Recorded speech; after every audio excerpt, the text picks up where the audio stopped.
First DVD, video game and Blu-ray update since April, so it's just over 3 months, so it's been a while.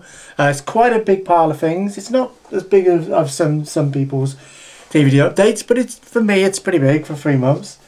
Most of these we got through trading things in and stuff like that, and let's get cracking, shall we?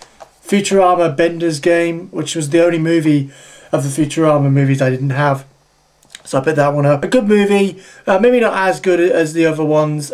Might be my least, possibly, but it is really funny, but I didn't like the fantasy stuff. I haven't figured out where I'm going to put these. Just put them on the floor. Okay, this is Paranormal Activity. I got this because I watched it at the cinema, and it was pretty good. I did actually quite enjoy it. But I didn't find it too scary, but I enjoyed the film in general. And I watched it at a friend's house, and it was actually a lot scarier than I remembered. So I thought I had some spare money. I thought I'd get it and watch it on the surround sound and stuff like that. It was worth it. I'm quite glad I got it. On the Coen Brothers collection, it features. Hold up, so I'll fold it out. It features Big Lebowski, Barton Fink, Blood Simple, and the Hudsucker Proxy. So you can fold out there. It's quite nice. Each disc has got artwork that relates to the film. The next movie was a movie I reviewed by request, and I loved it so much I went out and got it. Was In Bruges, an absolutely cracking movie, one of the best of the last 10 years. A brilliant comedy drama. It was featured in my Great TV Shows British edition, and it's Peep Show, and I got this on Trading Points. It's the first 5 seasons. Love Peep Show, love it to death. It's the funniest show since The Office, one of the funniest shows of all time, and just a piece of genius, a masterpiece of TV. It's genius. Mad Men. Mad Men Season 3. Mad Men Season 3 was good. The only problem I say with Season 3 was there was a little too much focus on Don Draper, and obviously Don Draper is the main character, but at the same time I really do like characters like Pete Campbell and Peggy Olson and all those other people, and I think a little bit more focus on their internal struggles and their problems would have been good.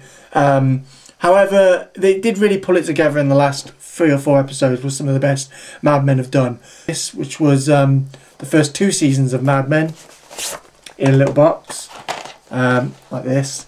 That's what they look like out of their boxes. A great, as I say, great series. I think the first 2 are better than the 3rd series. My favourite series is probably the first one, because that was a little bit more varied, because you get to know characters, so they focused not just on Don, but they focused on Pete and Peggy, as I said, and some other people. Yeah, this is a cracking series. Right, Homicide, Life on the Street, Season 1. I haven't finished this yet. I watched the first episode. It's really good. I got it because it was based on a novel written by the guy who did The Wire. It's a lot more conventional than The Wire, but it seems altogether entertaining. And I'm really looking forward to catching up on this. Now, my Blu-rays. Now, you may have noticed I might have updated some Blu-rays before in my video, and I've got a lot less now. I've sold basically all my Blu-rays, and I've only kept 2. Well, 3 really, but I've kept these ones because these ones I thought benefited the most from the Blu-ray, and I just don't use Blu-ray all that often. I don't really, I don't really watch it. I watch things on my MacBook, so I hasn't got Blu-ray, so I get DVDs, and also DVDs are so much cheaper now that it really pays to get DVDs, and I think I'm only really going to fully switch to Blu-ray when I absolutely have to.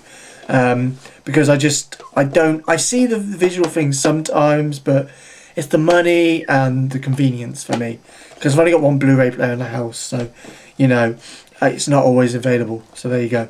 As in the TV, the TV's not always available.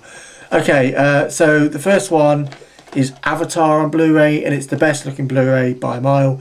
At least that's kind of live action as well. Because this next one is a great looking DVD as well, but it's not live action.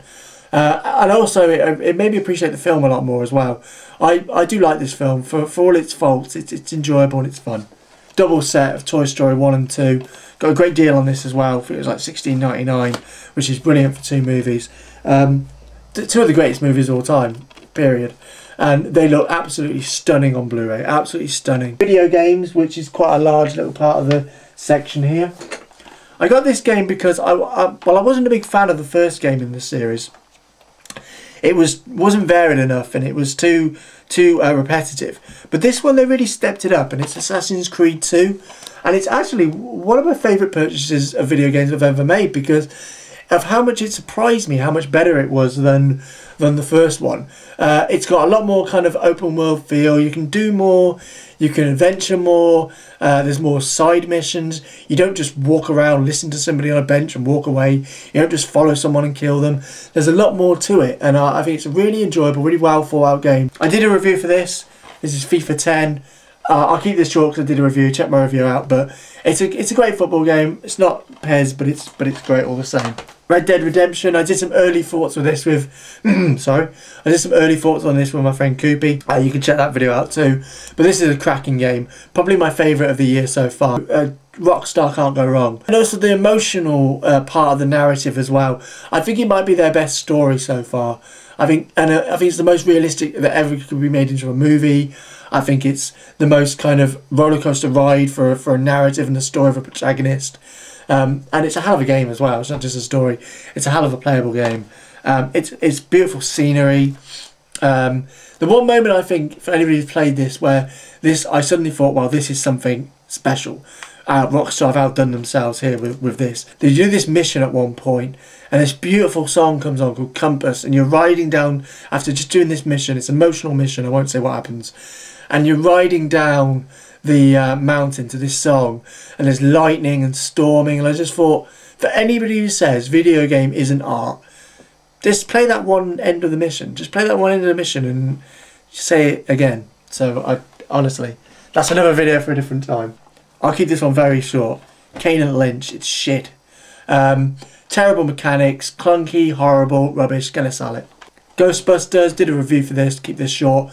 Really good game. The best movie game franchise game since GoldenEye. Uncharted 1, Drake's Fortune. Uncharted 2, check my review out. It goes into more depth than I can here. Motorstorm, barely played this, but it was recommended by a friend of mine, and I trusted his opinion, so I'll check it out. And it was only £4, so I thought I'd pick this up. And I've been looking for a racing game, and Mod Nation Racers was such a crushing disappointment. And the last one was, again, very much like Assassin's Creed. This was a game that I didn't like the first one. I thought the first one was grossly overrated. I felt that it was kind of basic in its mechanics. I liked the story and the visuals, but I thought that's all it was riding on. And a lot of people seem to be getting on it, getting on the bandwagon for something that I didn't quite see. I saw the visual element, as I say, but the gameplay I felt was antiquated and basic. And then I played this one, the sequel, and I thought it was great. And it's BioShock 2.